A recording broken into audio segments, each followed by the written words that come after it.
കൂടുതൽ വാർത്തകളും വീഡിയോകളും കാണാൻ ഈ ചാനൽ സബ്സ്ക്രൈബ് ചെയ്യുക. കൂടെ ബെൽ ബട്ടൺ അമർത്തുക. Please subscribe our channel.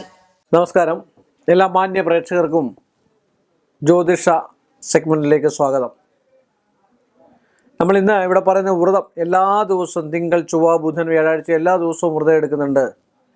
അത് പല സ്ത്രീകളാണ് ഏറ്റവും കൂടുതൽ വ്രതം എടുക്കുക അല്ലേ?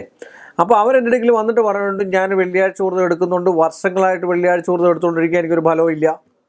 ഷഷ്ടി വ്രതം എടുത്തുകൊണ്ടിരിക്കുന്നത് എനിക്കൊരു ഫലവും ഇല്ല. ഏകാദശി ഒരിക്കൽ എടുക്കുന്നത് എനിക്ക് ഫലമില്ല. ഒരു രീതിയിലും എനിക്ക് ഫലമില്ല. എൻ്റെ മകൻ്റെ വിദേശയാത്ര നടക്കുന്നില്ല, എൻ്റെ മകൻ്റെ ശമ്പളം വന്നിട്ടില്ല, എൻ്റെ മകനൊരു നല്ലൊരു വിവാഹം നടന്നിട്ടില്ല. ഇനി അഥവാ വിവാഹം നടന്നാൽ തന്നെ മരുമോൾ അത്ര ശരിയല്ല. ഇനി മകളാണെങ്കിൽ മകളെ കല്യാണം കഴിച്ച ഭർത്താവ് ശരിയാകുന്നില്ല. ഇതൊക്കെ പറയുന്ന ഒരുപാട് ആൾക്കാരാണ്. നമ്മൾ വ്രതം എടുക്കുക എന്ന് പറഞ്ഞാൽ അതിൻ്റെ സാത്വിക ഗുണത്തിൽ മാത്രമാണ് വ്രതം എടുക്കാനായിട്ട്. വ്രതം എടുക്കാൻ പാടില്ല. അത് എല്ലാവരും പറയും സ്ത്രീകൾ അങ്ങ് വ്രതം എടുത്തു 21 അടുപ്പിച്ചങ്ങ് എടുത്തോളാൻ. എന്തിനാ സ്ത്രീകൾ 21 വ്രതം അടുപ്പിച്ചെടുക്കുന്നത്? അശുദ്ധിയുള്ള സമയം അശുദ്ധി തന്നെയാണ്, സംശയമില്ലാത്ത കാര്യമാണ്. ആ സമയത്ത് വ്രതം എടുക്കാൻ പാടില്ല. ആ സമയത്ത് വ്രതം എടുക്കാതെ നമ്മളൊരു കണക്ക് വെക്കണം. വ്രതത്തിനൊരു മണ്ഡലം വേണം. മണ്ഡലം എന്ന് പറഞ്ഞാൽ ഇത്ര എണ്ണം, 12 എണ്ണം, 21 എണ്ണം, 41 എണ്ണം എന്നുള്ളൊരു കണക്കുണ്ട്. അത് മാസത്തിലാകാമല്ലോ. അശുദ്ധി ഒരു സ്ത്രീക്ക് ഉണ്ടെങ്കിൽ മാസത്തിലാകാം. മാസത്തിൽ ഇപ്പോൾ ഒരു തിങ്കളാഴ്ച വ്രതം എടുക്കുകയാണെങ്കിൽ എങ്ങനെ എടുക്കേണ്ടത് നമുക്ക് ശ്രദ്ധിക്കാം. കാര്യം രാവിലെ കുളിയെല്ലാം കഴിഞ്ഞ് വിളക്കെല്ലാം കത്തിച്ചിട്ട് തിങ്കളെന്ന് പറഞ്ഞു കഴിഞ്ഞാൽ ആരാണ്? ചന്ദ്രവാരമാണ്. ചന്ദ്രനെ, ദേവിയെ സ്തുതിക്കുന്നത്, ശിവനെ സ്തുതിക്കുന്നത് നല്ല ഭർത്താവിനെ കിട്ടാനും ഏറ്റവും നല്ലതാണ്. അത് ചില ആൾക്കാർ ആരോഗ്യസ്ഥിതി അനുസരിച്ച് ഒരിക്കൽ എടുക്കുന്നവരുണ്ട്, അല്ലാത്തവരുണ്ട്. ഇപ്പം ഷുഗർ ഉണ്ട്, കൊളസ്ട്രോൾ ഉണ്ട്, എല്ലാം ഉണ്ട്. ആഹാരം കഴിക്കാതെ ഒരിക്കൽ എടുത്തോ തിങ്കളാഴ്ച വ്രതം എന്ന് പറയാൻ എനിക്ക് പറ്റില്ല. ആരോഗ്യം ഉണ്ടെങ്കിൽ ഈശ്വരനെ വിളിക്കാൻ പറ്റുള്ളൂ. താൻ ബാധി, ദൈവം ബാധിയ. അപ്പോൾ അത് ഒരു തിങ്കളാഴ്ച വ്രതം എടുത്തു കഴിഞ്ഞാൽ ആ മാസം അത് നിർത്തുക. അടുത്തത് വീണ്ടും എടുക്കുക. അടുത്ത മാസം വീണ്ടും. അങ്ങനെ ഒരു 12 എണ്ണം അല്ലെങ്കിൽ ഒരു 11 എണ്ണം. അത് എത്ര ശുദ്ധമാണ് ആ വ്രതം എടുക്കുക. നമ്മൾ എന്ത് കാണിച്ചെന്ന് പറഞ്ഞാൽ, എന്ത് രീതിയിൽ പോയെന്ന് പറഞ്ഞാൽ, ഞാൻ പറഞ്ഞിട്ടില്ലേ പല കാര്യങ്ങൾ ചെയ്തു. പക്ഷേ ഈശ്വരാധീനം നമ്മൾ ചെയ്യുന്ന അതാത് സമയത്ത് ചെയ്യുന്ന പ്രവൃത്തി അതാത് സമയങ്ങൾ ആസ്വദിച്ച് ചെയ്തെങ്കിൽ മാത്രമേ പ്രയോജനം കിട്ടുള്ളൂ. നമ്മളൊരു കളിക്ക് പോകുന്നു, ഒരു ക്രിക്കറ്റ് കളിക്ക് പോകുന്നു, ആ സമയത്ത് ക്രിക്കറ്റ് കളി മാത്രമായിരിക്കണം നമ്മുടെ മനസ്സിലുണ്ടാകുക. നമ്മളൊരു ചെസ്സ് കളിക്കുന്നു, ആ സമയത്ത് അത് മാത്രമാണ് നമ്മുടെ മനസ്സിലുണ്ടാകുക. പിന്നെ ചൊവ്വാഴ്ച വ്രതം എന്ന് പറഞ്ഞാൽ ആരെയാണ്? ഭദ്രകാളിയെയും ദുർഗാദേവിയും പ്രതീക്ഷിച്ച് നമുക്ക് ചെയ്യാവുന്ന വ്രതമാണ്. രാവിലെ കുളി കഴിഞ്ഞിട്ട് ഭഗവതി ക്ഷേത്രത്തിൽ പോവുകയും ഭഗവത് സേവ എന്നിത്യാദി കഴിപ്പിക്കുന്നത് ഏറ്റവും ഉത്തമമാണ്. ബുധനാഴ്ച ദിവസം കൃഷ്ണസ്വാമി ക്ഷേത്രത്തിൽ പോവും, ബുധനാഴ്ച വ്രതം എടുക്കുകയും ചെയ്യുന്നത് നല്ലതാണ്. ബുധനാഴ്ച ദിവസം രാവിലെ കുളി കഴിഞ്ഞതിന് ശേഷം ഭഗവാൻ കൃഷ്ണൻ്റെ ക്ഷേത്രത്തിൽ പോവുകയും പാൽപ്പായസം, തുളസിമാല, അർച്ചന, പുരുഷ സൂക്ത അർച്ചന ഇതൊക്കെ കഴിക്കുക.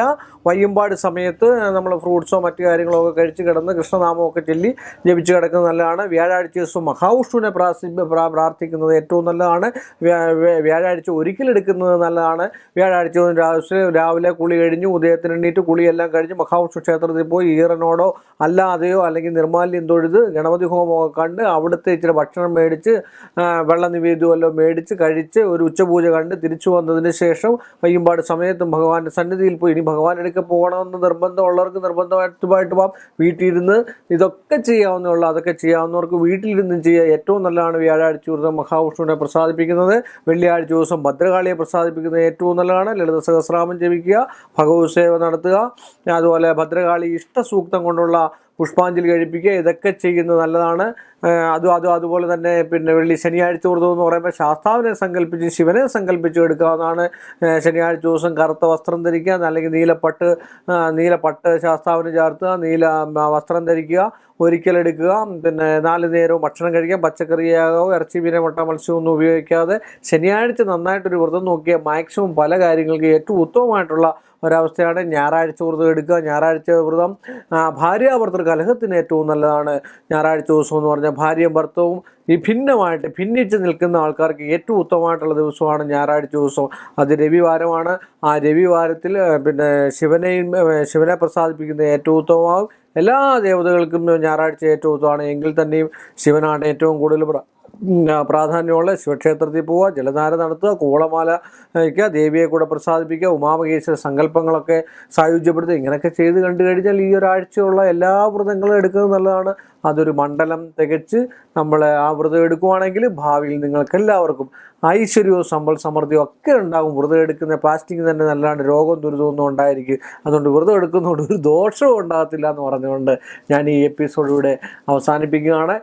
എല്ലാ മാന്യ പ്രേക്ഷകർക്കും എൻ്റെ നിസ്സീമമായ നന്ദി അറിയിച്ചുകൊണ്ട് നമസ്കാരം. കൂടുതൽ വാർത്തകളും വീഡിയോകളും കാണാൻ ഈ ചാനൽ സബ്സ്ക്രൈബ് ചെയ്യുക. കൂടെ ബെൽ ബട്ടൺ അമർത്തുക. Please subscribe our channel.